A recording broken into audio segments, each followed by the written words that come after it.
Stay Talks. I'm Kimberly Miller, the managing editor of Vivanista, the go-to community for philanthropic living and giving, and it's my honor and pleasure today to be sitting here with Vivanista member Kristen Marsh, who had the extraordinary opportunity to chair ENCORE's opening night gala celebration for the San Francisco Ballet.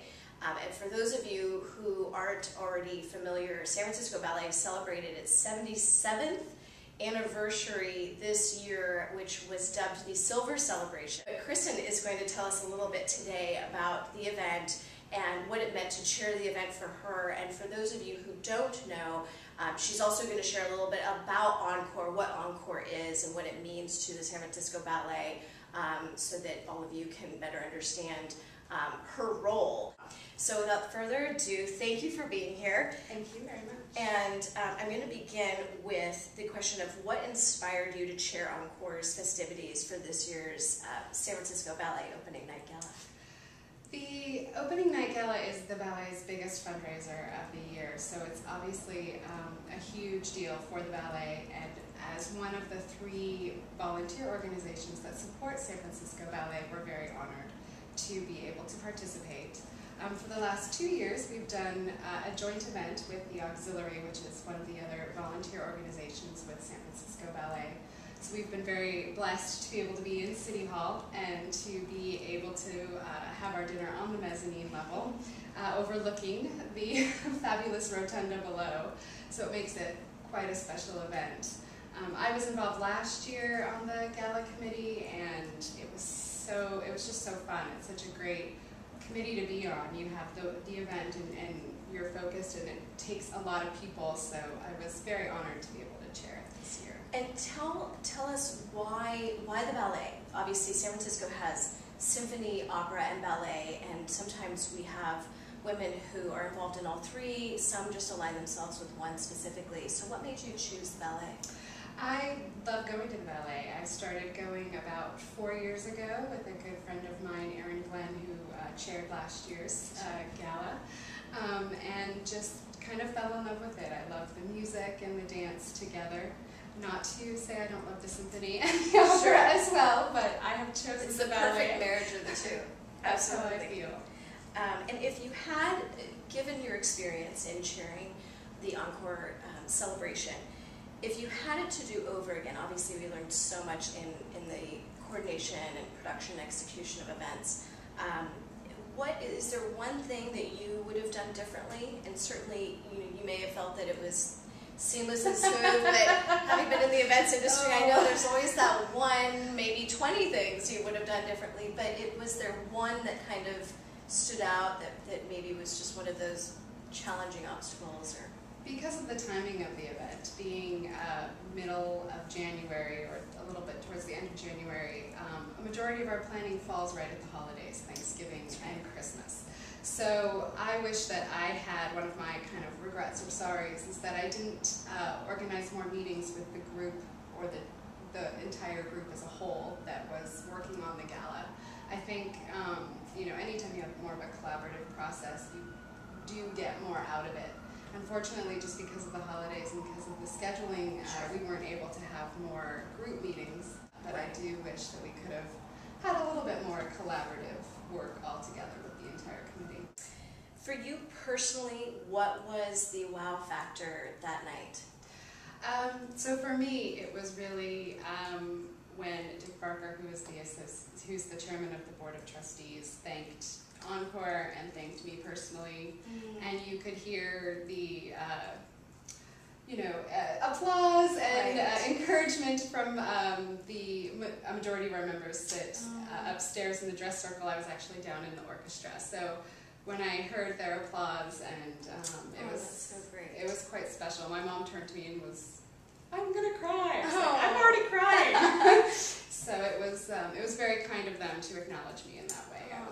That's fantastic and deserved, I'm sure. Thank you. What one piece of advice would you give to somebody chairing an event of that size? I would just say be really realistic about your timing and what you try to take on. When you're planning an event like this, you want it to be picture perfect and beautiful on all levels. And there are some things you just eventually have to let go of, right. just because you don't have the time or the manpower for, with Encore we have a smaller budget than Auxiliary, obviously, for our event. So there are some things that, although I would have loved to do, I just couldn't do it, for the budget reasons or just timing reasons.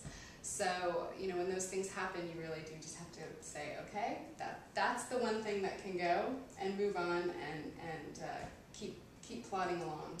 And from the moment it was decided that you were to be chair for Encore, how many months did you have up until the night? Encore runs on a June to June year. So I was appointed chair in July. Okay. I started personally planning from day one. Sure.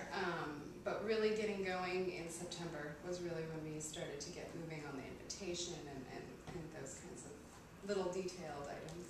And I wasn't able to attend, so I can't speak to the decor, but tell us a little bit about what the event looked and felt like. So this year it was Silver Celebration, and that was in honor of Artistic Director Helgi Thomason's 25th year as our Artistic Director. So it was a very special evening for him and for the ballet to celebrate his tenure. So the decor was a lot of silvers, pewters. There was a touch of a deep red, lots of beautiful flowers. They did quite a bit this year with the flowers, but the decor was I felt very warm, and they lit up City Hall beautifully. It's such a spectacular venue. What one obstacle were you faced with during the planning and coordinating process, and how did you overcome it? So one of the most difficult parts is with Encore, because we're young professionals, we don't always plan in advance. So we have a lot of last-minute ticket purchasers, which is difficult from a performance ticket standpoint. Sure. Not so much from the dinner, because those changes we can make the night of. Right. But for performance tickets, we have to mail those out at least a week and a half in advance, or start mailing those out. So it becomes a strategic, which tickets you hold back, where you hold them back, and it's a lot of coordination through the host committee, as far as who else do you know that might be coming, are you filling your table, is this your maximum? So it does become a lot of strategic planning at that point, trying to hold back tickets or give out tickets as you can.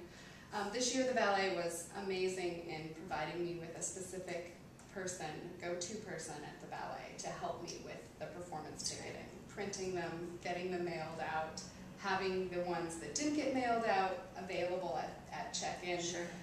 It was invaluable to me. That's great. So we're going to conclude our interview with one of my favorite questions, which is, what does philanthropy mean to you? To me, philanthropy is really about community.